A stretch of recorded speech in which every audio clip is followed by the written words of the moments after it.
बिस्मिल्लाहिर्रहमानिर्रहीम। उम्मीद है आप सब खैरियत से होंगे। ये इज़राइल और पैलेस्टाइन जो एक वॉर सिचुएशन आज सुबह से डेवलपमेंट हुई भी है, हिस्ट्री में हम लोग देखते आए हैं इससे पहले कि इस तरह की वहाँ पे जो है वो आपस में लड़ाइयाँ होती रही हैं। और ये एक रिलीजियस इशू भी है, एक और बॉर्डर इशू भी है उन दोनों कंट्रीज़ के दरमियान। और दोनों के लिए वो ये एक रिलीजियस जो है वो कॉन्फ्लिक्ट हमेशा से रहा है। अच्छा, एक सेंसिटिव इशू तमाम मुसलमान कंट्रीज़ के लिए, तमाम मुसलमानों के लिए, और इसी तरह ये एक सेंसिटिव इशू है यहूदियों के लिए और जो एंटी इस्लाम जो जितनी भी ताकतें हैं दुनिया की। देखिए, आज से पहले ये वीडियो बनाने का सब मकसद ये है कि मैं सुबह से मेरी नज़र है इस कॉन्फ्लिक्ट के ऊपर, क्योंकि इन चीज़ों के इफ़ेक्ट्स होते हैं इंटरनेशनल मार्केट्स के ऊपर, इंटरनेशनल कमोडिटीज़ के ऊपर। लेकिन जहाँ तक इज़राइल और पैलेस्टाइन कॉन्फ्लिक्ट की बात है, तो इनके बॉर्डर्स की जो ये लड़ाई है, ये इससे पहले भी कई बार हुई, लेकिन इनके बॉर्डर्स पे ना तो इन दोनों कंट्रीज़ का ऑयल की एक्सप्लोरेशन से कोई डायरेक्टली ताल्लुक है, ना और कोई इनका दुनिया के फाइनेंशियल सिस्टम के अंदर कोई बहुत बड़ा इनका कोई ऐसा रोल है कि जिसकी वजह से इस एक कोई नॉर्मल कॉन्फ्लिक्ट के ऊपर हमें डरा जाए। लेकिन सुबह से ही डेवलपमेंट चल रही है और मेरी काफ़ी नज़र है इस डेवलपमेंट के ऊपर। लेकिन अब रात तक जो खबरें आ रही हैं जिस तरह की, क्योंकि देखें जहाँ कहीं भी जिस कंट्री में भी वॉर होती है, अचानक वहाँ से खबरें फ़ौरन बाहर नहीं आती, टाइम लगता है। 20-22-24 घंटे लगते हैं कि फिर वो इंटरनेशनल मीडिया तक चीज़ें पहुँचनी शुरू होती हैं, क्योंकि वहाँ तक प्रेस को पहुँचने में टाइम लगता है। अब जैसे जैसे दुनिया का प्रेस वहाँ पहुँचा है और अब जो लेटेस्ट डेवलपमेंट्स सामने आ रही हैं, जितनी ताकत के साथ ये अटैक किया गया है, तो देखें हिस्ट्री में ऐसा तो पहले कभी नहीं हुआ है। ये एक अनोखा काम हुआ है और ये उस वक्त हुआ है कि जब आप देखेंगे अभी रिसेंटली जो है वो मिडिल ईस्ट के अंदर एक अमन वाला मामला हुआ था। बहुत टाइम के बाद मिडिल ईस्ट की डिफरेंट कंट्रीज़ के अंदर जो है वो, जिसमें सीरिया था, यमन वॉर थी, ये तमाम चीज़ें जो है वो फोल्ड की गई थी और इस तरफ थोड़ा सा अमन हुआ था। अब जो पॉइंट है बेसिकली इस वॉर का, देखें इससे पहले भी वो बहुत होती रही है इन दोनों की, लेकिन अब जो जितनी ताकत इस वक्त नजर आ रही है, उसमें मेरी एनालिसिस ये है कि देखें ये जो आज का इवेंट है, ये बेसिकली इस इवेंट को अगर समझना है तो सलामती काउंसिल में अभी पिछले एक हफ्ते या 2 हफ्ते पहले नेतन्याहू ने एक स्पीच दी थी सलामती काउंसिल के इजलास में, और उसमें एक मैप उसने दिखाया था। और पूरी दुनिया के स्पेशली मुस्लिम कंट्रीज़ के सोशल मीडिया पे इस बात को बहुत हाईलाइट किया गया था कि उस मैप के अंदर कहीं पे पैलेस्टाइन नहीं था, और वो एक जितनी भी अरब कंट्रीज़ हैं उन सबको अपने साथ अपना एलाय दिखा रहा था, और जिसमें से पैलेस्टाइन उस मैप में नहीं था। मेरे हिसाब से ये जो जितना ताकतवर अटैक किया गया हमास की तरफ से, ये वहाँ से स्टोरी शुरू हुई है। ये नेतन्याहू ने देखिए दुनिया को हिंट दिया था कि ये पैलेस्टाइन को पूरा मिटाने जा रहे हैं। अब जिसकी ज़मीन होगी और जो गैरतमंद कौम होती है वो इसी तरह जो है वो इन्वॉल्व होती है फिर अपने आप को डिफेंड करने के लिए। पॉइंट ये है कि अभी ग्रुप पे भी, व्हाट्सएप ग्रुप पे भी बात हो रही थी, तो नॉर्मल अगर देखें ये इजराइल और पैलेस्टाइन कॉन्फ्लिक्ट है तो इसका कोई इम्पैक्ट ना तो स्टॉक मार्केट्स के ऊपर है, ना किसी कमोडिटी के ऊपर है, क्योंकि इन दो कंट्रीज़ का कोई बहुत बड़ा पार्टिसिपेशन या इनकी ज़मीन से ना तो कोई ऑयल की एक्सप्लोरेशन ऐसी है, ना तो वहाँ से कोई ऑयल के वेसल्स का रूट है, ना वहाँ कोई ऐसी ऑयल या गैस की लाइन है कि जिसको डैमेज होने का ख़तरा हो, जिसकी वजह से सप्लाई में मसला है पूरी दुनिया की। इस तरह का कोई चीज़ उस बॉर्डर पे नहीं है। लेकिन लेकिन जिस तरह का ये इस वक्त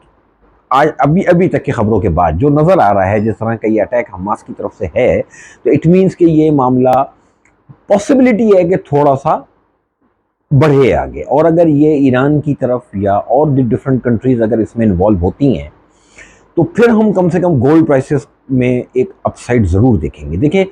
अभी मेरे दोस्त ने व्हाट्सएप पे भी एक चीज़ भेजी थी, जिस पे उसने मुझसे पूछा था कि ये यूएस के डेट्स का जो मामला चल रहा है इस वक्त, यूएस के जितनी जीडीपी है उससे ज़्यादा उसके डेट्स हैं। ऑलरेडी यूएस इकॉनमी जो है वो एक क्राइसिस की जो है सिचुएशन से गुजर रही है, और पिछले वीक में यूएस इकॉनमी शटडाउन होने की भी बात हुई थी, लेकिन फिर 45 डेज़ का उनको एक्सटेंशन मिल गया। ये एक्सटेंशन इनको प्रीवियस भी सालों में मिलता आया है, और डे बाय डे ये अपने डेट्स में फंसते चले जा रहे हैं। फिर एक तरफ अगर ये मामला देखें, ये बात कल का 24 घंटे और हैं, क्योंकि दुनिया की मार्केट्स खुलेंगी पाकिस्तानी कल रात को 3 बजे, ठीक है, तो अभी तकरीबन 24 आवर, 26 आवर या 30 आवर्स इस वक्त हैं हमारे पास कि हमें इस इवेंट के ऊपर नज़र रखनी चाहिए, क्योंकि अगर मार्केट ओपनिंग के टाइम तक ये कॉन्फ्लिक्ट और बढ़ा या और कोई कंट्री इसमें इन्वॉल्व हुई तो फिर ऑयल प्राइसेस भी, फिर गोल्ड प्राइसेस भी। देखिए गोल्ड प्राइसेस पे बहुत एबनॉर्मल असर आ सकता है कि देखें वजह क्या है, क्योंकि ये मुझे एक शक आया अब जाके, जिस पे मैं वीडियो बना रहा हूँ, अभी कंफर्म नहीं है कि अगर कल तक ये मामला थोड़ा सा सेटल डाउन होता है या फिर एटलीस्ट दुनिया को ये क्लियर हो जाए कि ये only between Israel and Palestine है, तो फिर तो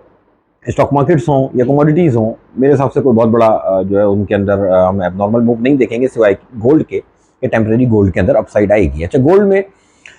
में जो लोग टेक्निकल एनालिसिस देखते हैं या स्टॉक मार्केट्स या कमोडिटी मार्केट्स को देखते हैं, मैं उनको एक बात ये पॉइंट है मैं बताऊं, मैं अक्सर एक बात कहता हूं ना कि मार्केट हमेशा आने वाले फंडामेंटल को पहले बिहेव करके दिखाती है, बाजार में पहले रिफ्लेक्शन आती है,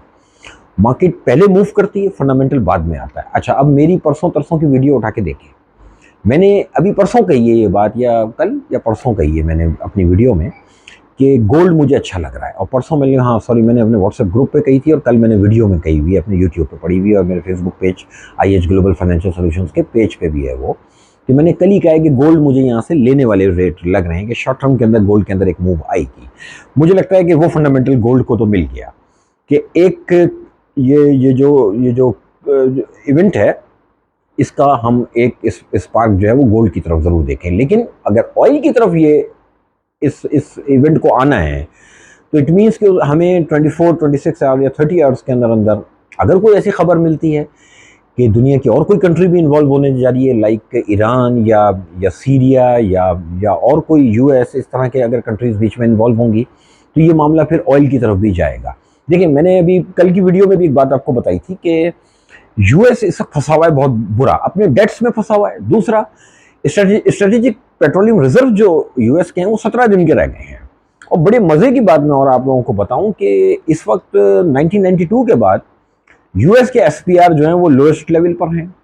और जब USSR रशिया टूटा था अफगान वॉर के बाद, उसके बाद रशिया पहली बार सबसे ज़्यादा ऑयल रिजर्व इस वक्त लिए बैठा है अपनी हिस्ट्री में। आफ्टर USSR ये रशिया की हिस्ट्री में सबसे ज़्यादा ऑयल रिजर्व इस वक्त रशिया के पास मौजूद हैं। ये फॉर्मेशंस बेसिकली इस वक्त अगर कोई इस तरह का ये कॉन्फ्लिक्ट अगर बढ़ा तो US के लिए बड़ी टेंशन क्रिएट हो जाएगी, क्योंकि अगर ऑयल यहाँ से बढ़ा, अगर ईरान ने कोई थ्रेट की, और अगर ऑयल ने दोबारा से $100 के ऊपर कहीं निकलना है, तो मेरे हिसाब से तो ये US इकोनॉमी के लिए और US डॉलर के लिए बहुत बड़े क्राइसिस वाली सिचुएशन होगी। देखिए, इस क्राइसिस में ना कोई पाकिस्तानियों को खुश होने की ज़रूरत नहीं है, ठीक है। ये बड़े हाथी जब गिरते हैं ना तो चूंटियाँ मरती हैं। तो ये जो छोटी कंट्रीज़ है ना, इसके ऊपर तो नेगेटिव इम्पैक्ट आएगा अगर US इकोनॉमी को कुछ होता है तो। लेकिन इसमें कोई शक नहीं है कि US इकोनॉमी हिस्ट्री में पहली बार इस तरह से फंसी हुई है कि इससे पहले कभी ये सिचुएशन उनके साथ नहीं थी, कि वो ऑलरेडी डेट्स में भी हैं, वो अपने स्ट्रेटेजिक पेट्रोलियम रिजर्व भी बिल्डअप करने में लगे हुए हैं। लेकिन जो OPEC प्लस जो कंट्रीज़ हैं, उन्होंने इस वक्त US को गले से पकड़ा हुआ है, और अगर ये कॉन्फ्लिक्ट अगर ट्रिगर कर गया ऑयल प्राइस की तरफ, तो मेरे हिसाब से ताबूत में कील हो जाएगी, और US के लिए एक बड़ी एबनॉर्मल सिचुएशन हो जाएगी, ये वॉर गले आ जाएगी इनके। क्योंकि देखिए, वीडियो बनाने का मकसद सिर्फ ये है कि मैं ऑन रिकॉर्ड ला रहा हूँ कि अगर नेक्स्ट 30-35 आवर्स के अंदर अंदर चीज़ें क्लियर नहीं होती हैं या और कोई कंट्री इन्वॉल्व हुई, तो मेंटली प्रिपेयर रहें इस बात के लिए कि ऑयल प्राइस पे भी बहुत जो है वो इसका इम्पैक्ट आएगा, और गोल्ड प्राइस पे भी इसका बहुत बड़ा इम्पैक्ट हम देख सकते हैं। US डॉलर के लिए नेगेटिव इम्पैक्ट होगा, US डॉलर के लिए बुराई होगी। तो इसलिए जो लोग भी इंटरनेशनल कमोडिटीज़ में इन्वेस्ट करते हैं, उनके अंदर ट्रेड करते हैं, उनको थोड़ा अलर्ट रहना चाहिए, और पाकिस्तान जैसी उन कंट्रीज़ को अलर्ट रहना चाहिए जो इम्पोर्ट पे डिपेंड करती हैं ऑयल की। क्योंकि ऑयल के बारे में भी मैं ये बात कह रहा हूँ कि ऑयल ओवरऑल पॉजिटिव टेरिटरी में है, 80 अराउंड इसका पिवट है, ये मेरी कल की वीडियो में है, ठीक है। और आज ये फंडामेंटल सामने आ गया। तो एक तो सिखाने वाली बात है कि मार्केट हमेशा आने वाले फंडामेंटल को पहले जो है वो रिएक्ट करके दिखाती है। दिखा रही थी मार्केट कि यहाँ से बाउंस बन सकता है, फंडामेंटल देखें बाद में आ गया। मुझे ऐसा लगता है कि ये फंडामेंटल क्लिक करेगा उस वक्त सिर्फ जब कोई तीसरा कंट्री अगर बीच में आया। अगर विद इन पैलेस्टाइन और इजराइल ये कॉन्फ्लिक्ट है, फिर कोई इम्पैक्ट नहीं है। लेकिन जैसा लग रहा है जितनी ताकतवर इस वक्त जो है वो अटेम्प्ट पैलेस्टाइन की तरफ से हो रहे हैं, तो बहुत पॉसिबिलिटी है कि 2 या 3 कंट्रीज इसके बीच में कहीं आ जाएं। और अगर ऐसा हो तो बस फिर गोल्ड की तरफ और ऑयल की तरफ नज़र रखिएगा। हम लोगों को, पाकिस्तानियों को इस बात का ख्याल रखना चाहिए, हमारी गवर्नमेंट को इस बात का ख्याल रखना चाहिए कि अपने रिज़र्व बिल्डअप करें। और ऑयल की ये जो पूरी इंटरनेशनल ये जो वॉर चल रही है, OPEC plus versus US and Europe, इस वॉर से बचने के लिए कुछ प्लानिंग पहले से करें। ठीक है, आप लोगों का बहुत शुक्रिया।